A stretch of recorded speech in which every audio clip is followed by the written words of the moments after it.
Assalamualaikum warahmatullahi wabarakatuh. A'udzu billahi minasyaitonir rajim. Bismillahirrahmanirrahim. Innal hamdalillah nahmaduhu wa nasta'inu wa nastaghfiruh wa na'udzu billahi min shururi anfusina wa min sayyiati a'malina. Man yahdihillahu fala mudilla lahu wa man yudlilhu fala hadiya lahu. أشهد أن لا إله إلا الله وحده لا شريك له وأشهد أن محمدا عبده ورسوله اللهم صل على محمد وعلى آل محمد اللهم انفعنا بما علمتنا وعلمنا ما ينفعنا وزدنا علما سبحانك لا علم لنا إلا ما علمتنا إنك أنت العليم الحكيم اللهم آمين.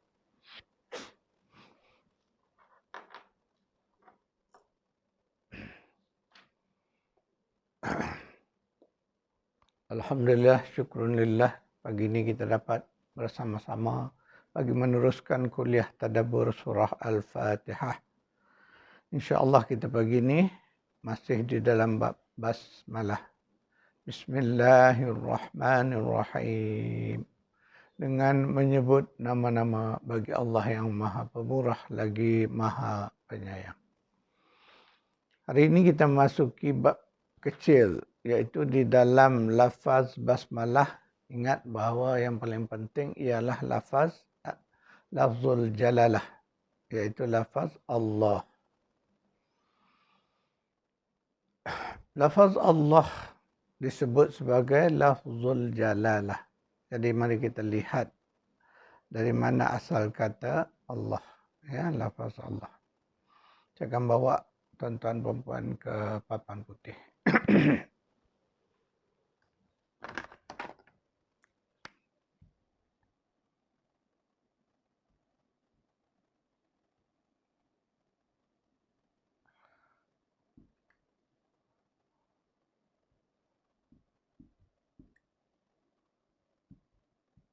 Allah ini disebut sebagai lafzul jalalah.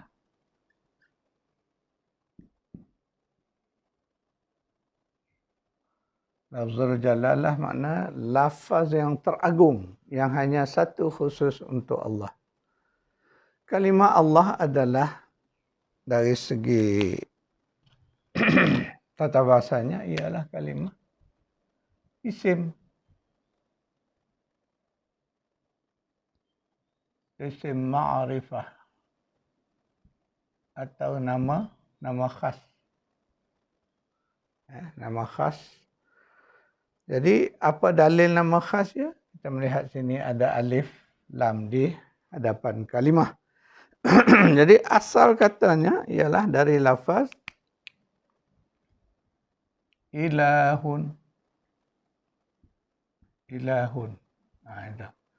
Ini disebut sebagai isim nakirah dia. Ilahun. Ismun nakirah. Atau nama am. Ismun nakirah, nama am. Isim ma'rifah, nama khas. Kita belajar sedikit nahwu hari ini. Maknanya kalimah ini datang daripada akar katanya ilahun. Ilahun ialah nama am atau isim nakirah. Ketika ditambah alif dan lam, maka ilahun menjadi Allahu. Ingat baik-baik. Jadi bila tambah alif lam di hadapan kalimah, ia berubah dari nama am atau isim nakirah menjadi nama khas atau isim ma'rifah. Maka itulah datangnya kalimah Allahu. Jadi Allahu ini disebut sebagai isim ma'rifah lafzul jalalah ataupun lafaz yang teragung khusus untuk Allah. Jadi itu kita faham ketika mana kita menyebut bismillahi. Kenapa dia tidak asal katanya Allahu, tetapi ketika bismillah dia menjadi bismillahi. Ingat balik bahawa kerana adanya huruf ba di hadapan, jadi ba itu adalah harfun jar. Harfun yang mengubah isim sesudahnya menjadi baris, huruf akhirnya berbaris di bawah. Maka bismillahi. Itu saja berbezanya. Tetapi lafaz asalnya Allahu. Sebab itu dalam surah Al-Ikhlas, surah 112. A'udzubillahi minasyaitonirrajim. Bismillahirrahmanirrahim. Qul huwallahu. Dia sebut hu, dia tidak hi. Qul huwallahu. Sebab kedudukan kalimahnya berbeza dengan yang di dalam basmalah. Jadi itulah kita belajar sedikit. Tata bahasa pagi ini kita mulakan dengan tata bahasa. Jadi nanti tuan-tuan perempuan insya-Allah tahulah, kenal kenapa dipanggil Allahu. Jadi asal katanya ilahun. Sebab itu di dalam Al-Quran dua-duanya digunakan. Dalam lafaz syahadah kita, la ilaha illallah. Disebut tiada ilah yang makna Tuhan yang disembah melainkan Allah. Jadi di dalam lafaz syahadah kita itu dua-dua kalimah ini dipakai. La ilaha, makna daripada ilahun. Kemudian illallah, melainkan Allah, itu adalah nama khas lafzul jalalah. Okay. Jadi ilahun ni apa sebenarnya? Kata-kata yang merujuk kepada Tuhan yang disembah. Jadi dalam terjemahan kita menggunakan kalimah Tuhan. Ilah pun Tuhan, Rabb pun Tuhan. Jadi ketika kita rujuk kepada bahasa Arab, dia memberi makna yang Tuhan tetapi dia berbeza kedudukan. Ketika kita mengatakan ilahun, dia merujuk kepada itulah. Kalau kita belajar tauhid disebut uluhiyah. Makna kita menyebut uluhiyah Allah. Jadi uluhiyah ini konsep umum mudah, maknanya segala perbuatan hamba kepada Tuhannya itulah uluhiyah. Sebab itu disebut uluhiyah itu ialah af'alun ibad. Perbuatan-perbuatan hamba. Sebab ilah uluhiyah ini dari hamba kepada Allah.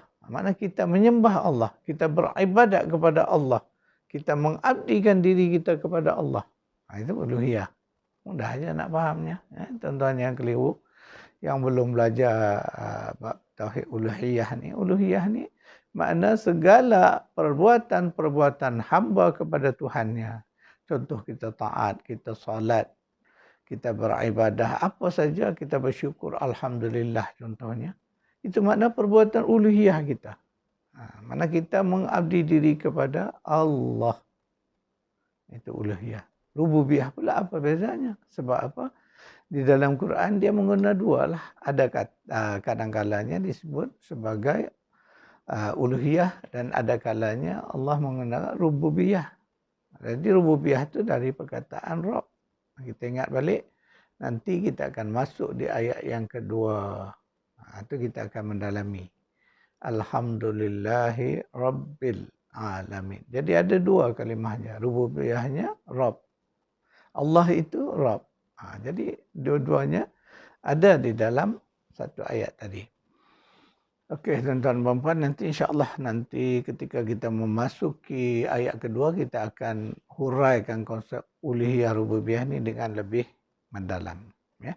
Untuk pagi ini kita mengenal dulu kalimah Allah, dan kalimah Allah ini adalah kalimah uluhiyah. Maknanya Allah, bila sebut Allah tu makna daripada kita mengabdi diri kepada Allah.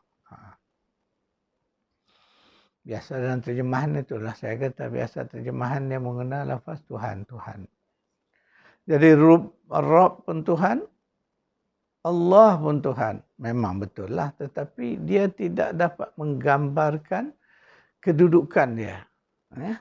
Sebab apa? Bila Allah mengenal lafaz Allah, dia selalu merujuk kepada ciri uluhiyah. Ketika disebut lafaz Rabb, dia merujuk kepada rububiyah Allah. Okay. Jadi lafaz Allah tadi, kita kena ingat bahawa yang disebut sebagai af'al ibad, perbuatan hamba. Di mana?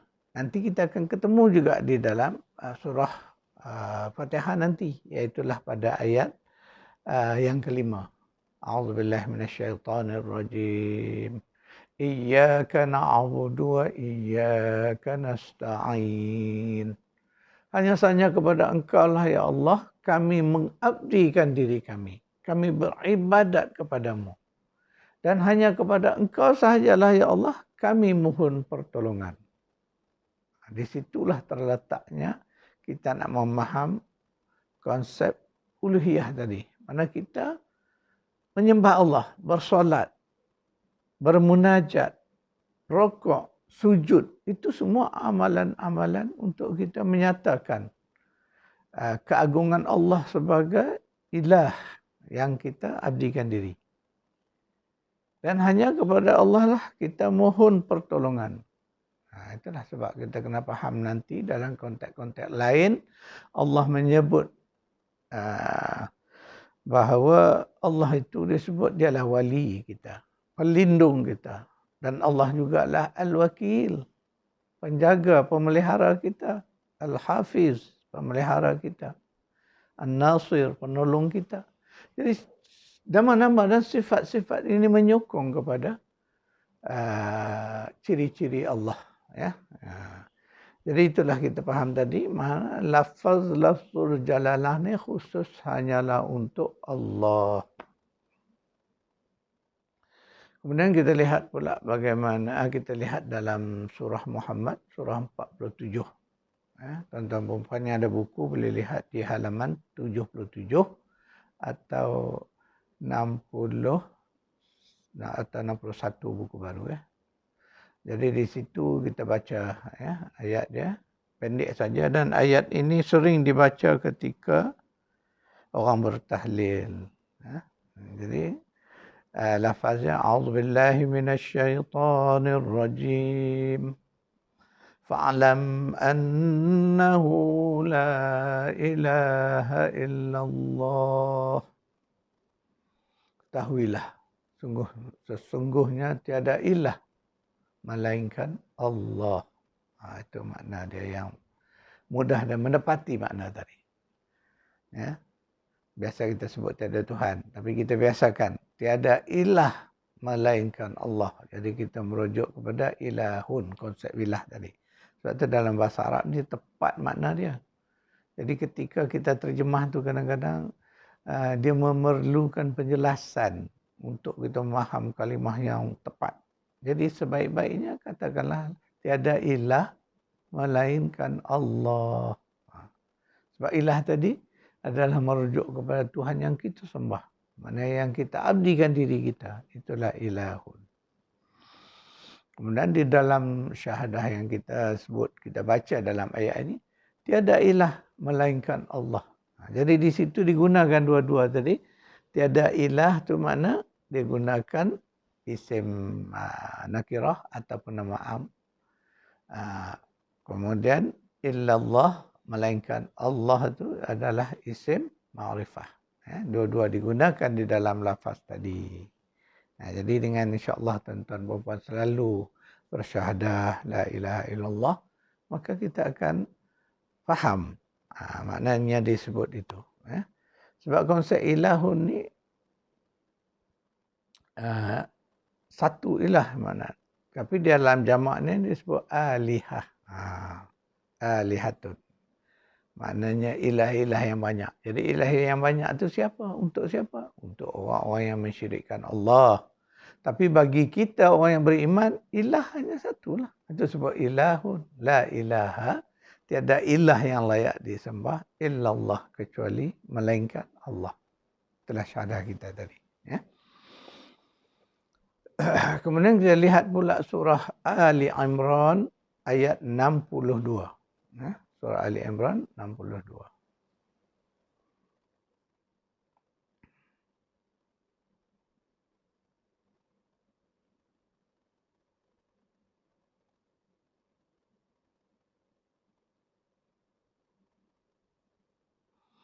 A'udzu billahi minasyaitonir rajim.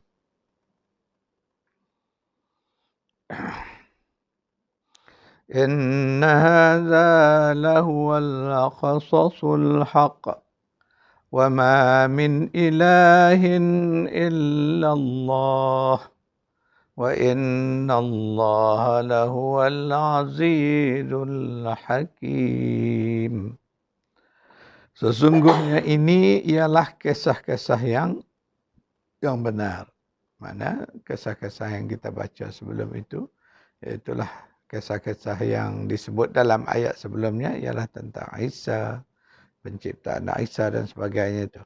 Jadi Allah kata sungguhnya ini ialah kisah-kisah yang benar. Wa ma min ilahin illallah. Dan tiadalah ilah yang berhak disembah melainkan Allah. Dan sesungguhnya Allah itu lahua, benar-benar dia adalah Al-Aziz, Maha Perkasa, Al-Hakimu, dan lagi Maha Bijaksana. Jadi di sini kita lihat ayat-ayat Tauhid belakang ni. Inilah ayat Tauhid. Kalau kita lihat Allah nak ceritakan bahawa tidak ada ilah. Mana syahadah macam kita syahadah juga. Wa ma min ilahin illallah. Tidak ada ilah. Hanya saja melainkan Allah. Dalam ayat tadi. Dan Allah menyebutkan juga bahawa sesungguhnya Allah itu lahua, benar-benar. Dia itu Allah. Tengok, ditekankan lagi. La itu dah penekanan dah. Diulang balik. Huwa. Mana dialah Allah itu Al-Azizul Hakim. Maha perkasa lagi maha bijaksana. Jadi di sini lihat ya. Lafaz Al-Azizul Hakimu adalah nama-nama daripada nama-nama terbaik Allah. Itu bahagian daripada Asma'ul Husna. Jadi di dalam bab Tauhid, ini disebut sebagai Tauhid Asma' wa Sifat. Jadi Allah nak ceritakan bahawa nama dan sifatnya itu Al-Aziz, Al-Hakim. Jadi sebab itu digandingkan. Biasanya nama-nama ni disebut di akhir ayat. Ya. Jadi memang banyaklah kalau kita melihat bagaimana Allah menyebut nama-nama dan sifatnya. Ya, supaya kita bersandar kepada nama-nama dan sifat-sifat Allah itu. Jadi dalam ayat ni sangatlah indah. Yang disebut tentang Tauhid.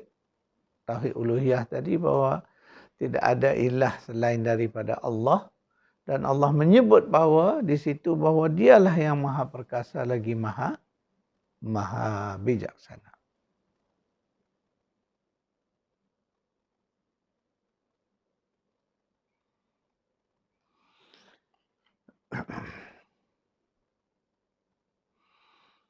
Okey, kalau kita mengkaji, mentadabur, memerhati terlalu banyaklah lafaz Allah di dalam Al-Quran. Ya, bila Allah nak menyebut tentang dirinya, ya, Allah akan banyak menggunakan lafaz-lafaz Allah.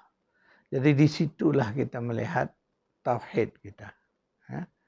Salah satu yang kita selalu membacanya dalam wirid kita, iaitulah dalam ayat daripada surah Al-Baqarah. Kita pergi pada surah Al-Baqarah. Kita lihat ayat 163. A'udzu billahi minasy syaithanir rajim. Wa ilahukum ilahun wahid. La ilaha illa huwar rahmanur rahim. Dan ilah kamu ialah ilah yang Maha Esa. La ilaha illahu, tiada ilah melainkan dia. Ar-Rahmanur Rahimu, yang Maha Pemurah lagi Maha Penyayang. Ayat ni selalu kita baca sebahagian daripada wirid-wirid kita selepas salat. Ya, memang kita selalu baca. Tapi apakah kita menghayatinya sebagai satu daripada ayat Tauhid? Mana kita menegaskan bahawa sesungguhnya Allah nak bagi tahu kita tu, ilah kamu tu satu je. Itu disebut ilahun wahid. Kenapa disebut satu? Itulah tauhid. Sedangkan orang-orang kafir, dia mengambil benda-benda lain sebagai ilah yang dia sembah. Itu disebut alihah. Ilah-ilah. Makna banyak ilah yang mereka sembah. Berhala, patung, syaitan. Menyembah jin.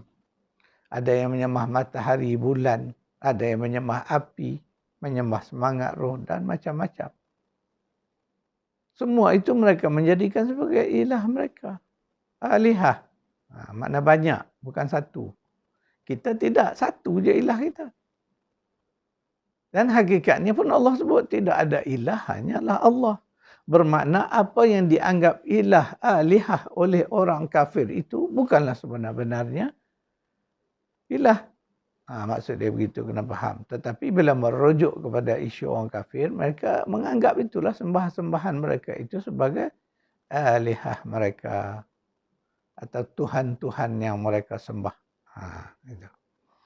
Jadi dalam ayat ni Allah menegaskan tu, bahawa sesungguhnya ilah kamu itu ilah yang Maha Esa. Nanti kalau nak mantap lagi, kena bacalah di surah 112, surah Ikhlas. Bismillahirrahmanirrahim. Qul huwallahu ahad. Allahus samad. Lam yalid wa lam yulad wa lam yakul lahu kufuwan ahad. Katakanlah bahawa sesungguhnya dialah Allah yang Maha Esa. Allahus Samad. Allah itu bersifat mutlak, tempat bergantung segala sesuatu. Allah itu tidak beranak dan tidak diperanakkan. Dan tidak ada sesuatu pun yang sekufu ataupun yang menyamai, yang serupa dengannya. Itu. Yang Maha Esa tadi. Itu sangat jelas dah, itulah tauhid Allah. Jadi ini tauhid Quran yang mengajar mudah. Sederhana, mudah, jelas.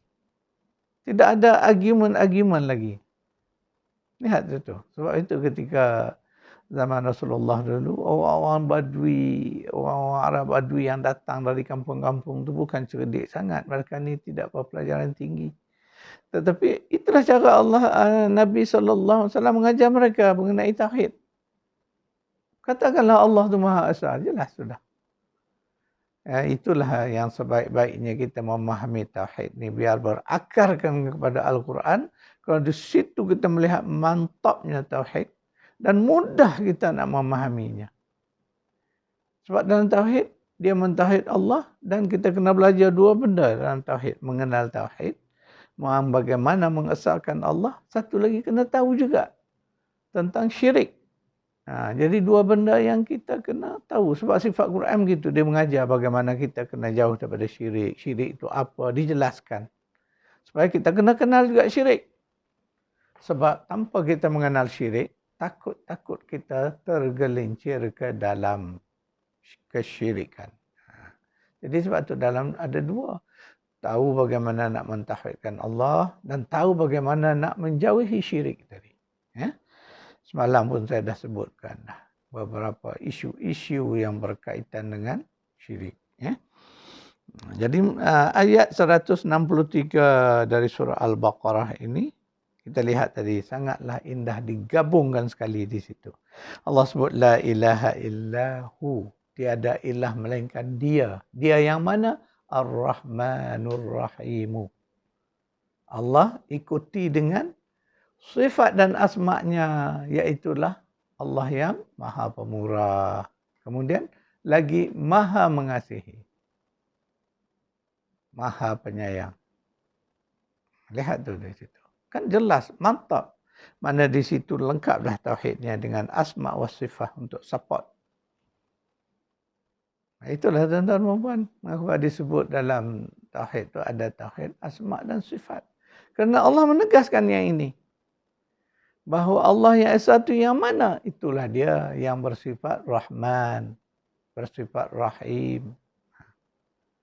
Sama juga kita baca basmalah. Sebab tu nak dikaitkan dengan bacaan basmalah ni. Dalam basmalah pun lafaz nama yang disebut oleh Allah tu, yang itu jugalah Ar-Rahman Ar-Rahim. Di dalam ayat 163 ni pun Allah sebut la ilaha illa huwar rahmanur rahim. Tiada ada ilah melainkan Dia yang bersifat Maha Pemurah lagi Maha Penyayang. Lengkap dah. Sempurna dah kita belajar tauhid. Bukan mudah.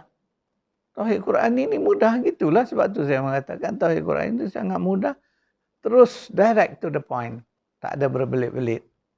Tidak ada berhujah apa dipanggil ni, kita berkalam, tidak ada. Straightforward. Itulah tauhid Quran ni. Tauhid yang Nabi ajar dulu. Ya, tuan-tuan perempuan. Ingat baik-baik, bila kita balik berdasar Quran, mana itulah yang Nabi ajar sahabat-sahabat dulu. Umat dia waktu zamannya. Kerana waktu itu Quran dia ajar yang ada. Jadi didasar kepada, kemudian barulah timbul ulama-ulama yang mendalami, yang memahami aspek ini. Dia kembangkan satu ilmu namanya tauhid dan sebagainya. Tapi tauhid Quran memang dah ada. Inilah dia tauhid Quran.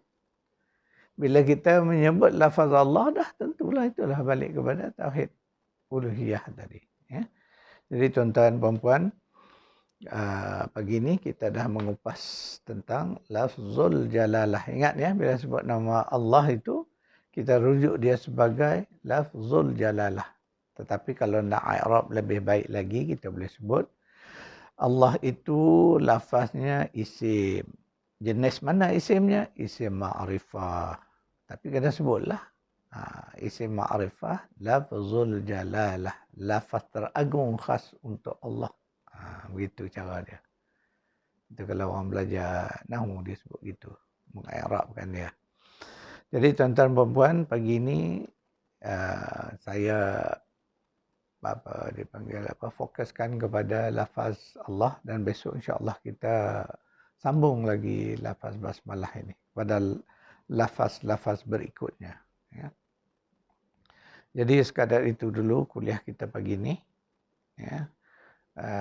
Saya akan bagi catatan nokta yang kita baca pagi ini.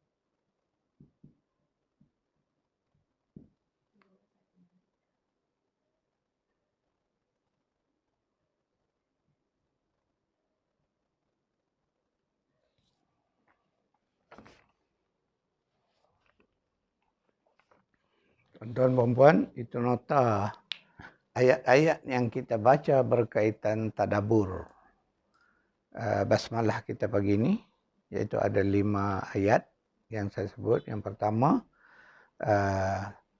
ayat iyyaka na'budu wa iyyaka nasta'in, ayat 5 daripada surah Al-Fatihah. Kemudian ayat dari surah Muhammad, surah 47 ayat 19, fa'lam annahu la ilaha illallah. Dan berikutnya dalam surah Ali Imran ayat 62.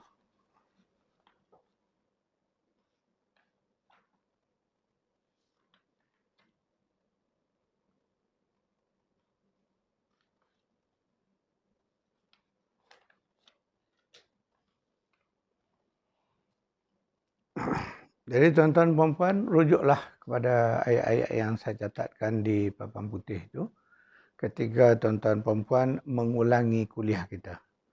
Jadi kuliah kita pagi ini setakat itu dulu. Kita mengambil masa sekitar 30 minit. Biasanya kadang 40 minit, 45 minit.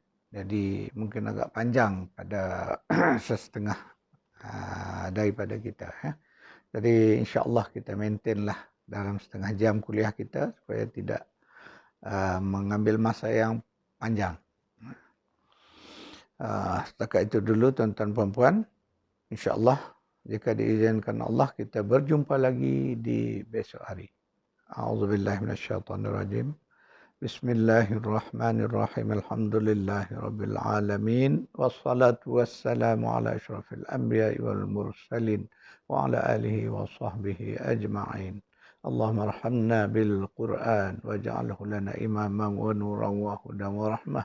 Allahumma zakkirna minhu ma nusina wa 'allimna minhu ma jahilna warzuqna tilawatahu ana al-laili wa atrafan nahar waj'alhu lana hujjatan ya rabbal alamin. Rabbana atina fid dunya hasanah wa fil akhirati hasanah wa qina adzaban nar. Sallallahu ala Muhammad wa ala alihi wa sahbihi ajma'in walhamdulillahi rabbil alamin.